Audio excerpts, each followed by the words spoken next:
you're at the center of a major controversy, and that's not going to go away. And what would you say? This is kind of a stock question, but I don't know how to more intelligently formulate it. What frightens you about yourself? What do you think about you what are your characterological weaknesses? Like, you're in a rough position, and it's necessary when you're in a position like yours is to be very aware of your various sins and stupidities. And so, you said you've been very emotionally upset about what's happened to you, and you've been traumatized in prison, and you've had your finances demolished, and you've been the target of judiciary investigations for a very long time. That's very stressful. It can make people, what would you say, touchy and volatile, and I can actually understand that.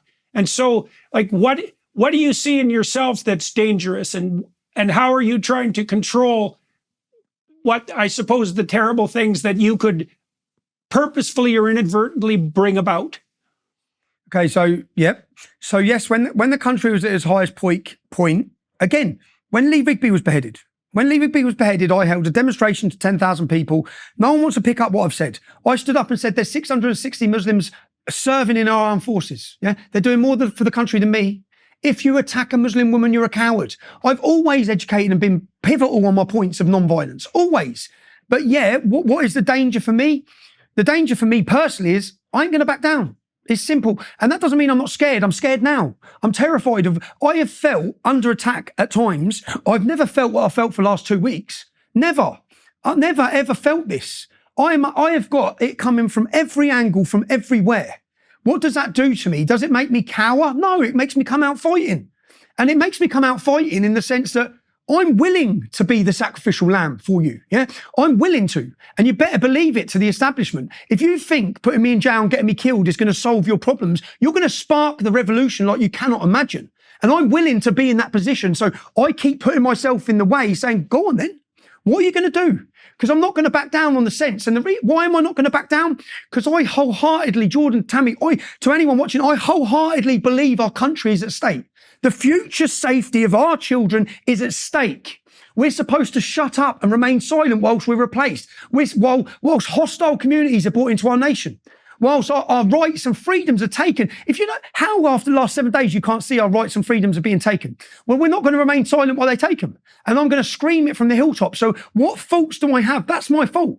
My fault is that I should have backed down a long time ago. I should remain silent. Probably anyone reviewing this may say I come across as aggressive. I'm passionate, and I'm passionate because I've had every thought and every worry going through my mind for the last 2 weeks as I watched the entire establishment's media, government, politicians lie about me. But I also know there's an army of people watching this who have seen their lies. So there's people that you think you can just silence me. It's not going to work. You're going to martyr me. And I'm not going to back down. And do you know what? You're going to create 1,000 Tommy Robinsons. You've already done that with your actions over the last 7 days. They've already done that. So there is no winning for them at this current situation.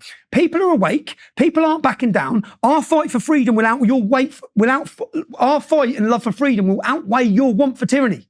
And right now we're facing tyrannical forces that wish to enslave us and take our speech, something that's our God-given right. You're not taking it, not without a fight. So and what does that fight ensue? I'm not calling for people to commit violence. I never have. What I'm saying is we will use our platform, we will awaken people, and whatever move they make next, whether it's been my imprisonment, you see, putting people in prison for 30 months for something said on Facebook, you're actually doing our job. Our cause to awaken people, you're helping with it. So each time they try to crush it, you're actually creating more people, and they think that they can scare people into silence. And as I said, I stood in Trafalgar Square and said to the establishment, what you're witnessing now is the British spirit. Do you see what they've done since that day? Is try to break that British spirit. I don't think they'll be successful. And the reason they need to censor this video you're watching now, they need to censor it because it has the ability to awaken more people. It has the ability to inspire more people. And they know that. They know that, which is why they must have total control. You're going to go back to the UK, you said, if I got this right, near the end of October to face the music. That's the plan.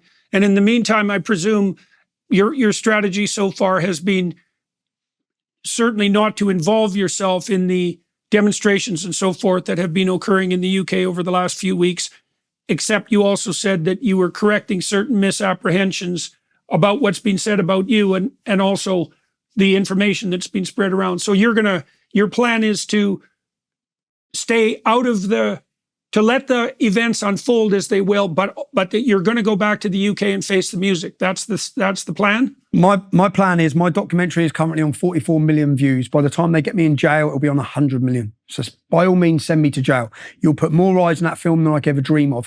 People need to realise the weaponization of the court system against the people. It's not right. It's not right. And people need to know what they're doing and how they're silencing dissident voices across the West. They need to understand it. If we're going to stop it, people need to understand it. If Donald Trump gets elected, he needs to break this. Okay, the weaponization of the courts, the unfair judiciary. Do you know, I will watch what I say when I get into court before the judge. Have you watched the film, Your Honour? If you have watched the film and I'm still sat here facing prosecution, you're corrupt as well.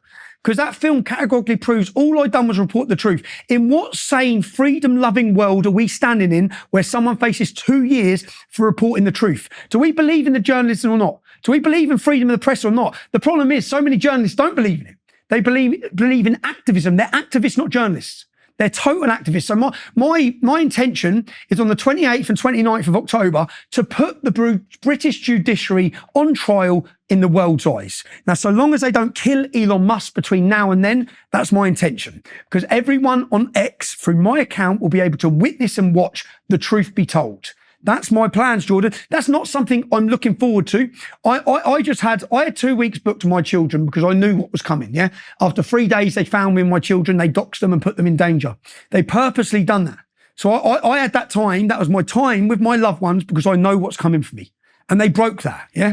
They broke that. So I'm not doing this because I want to do this. I don't want to do this. I'd much rather just be enjoying my time with my children.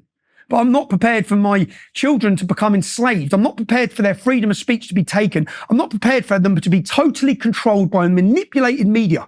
They want total control of the narrative. The censoring of your YouTube channel is to control the narrative, nothing more. Can't pick fault with anything I've said. Otherwise, they'd highlight it. They say you've gone against guidelines. Well, show us what guidelines I've gone against. How come you can't show us? This is total and utter control. We either become slaves and allow censorship through big tech, through all the corporations, or we fight it. I'm going to play my part in fighting it. Tam, do you want to bring this to a close, make some comments, ask Tommy some questions? Well, you inspired me. You're inspiring us. And thank you, Tam. And our countries and our values are worth fighting for. And it's time for people, I think it's time for people to see the next right thing to do and then to do it, not to turn away. Not to turn away and not to think it's someone else's fight. Because, I mean, if it's your fight, then it's my fight.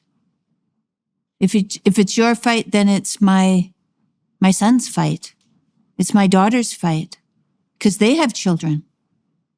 And we're fighting for our kids. We're fighting for our grandchildren to be able to have a place that they can call home like we have had a place to call home. You know, I don't really have any questions. I think Tommy ended it on a very good note. I think that it's his bravery and his conviction. That's what we need. We need to look at ourselves and to see what it is that is calling us to do and to take one step in that direction and see where it takes us. And if that's a scary place, and it's going to be a scary place because we're in an inflection point. Are you going to stay with the matrix, or are you going to tell the truth and free us from this tyranny?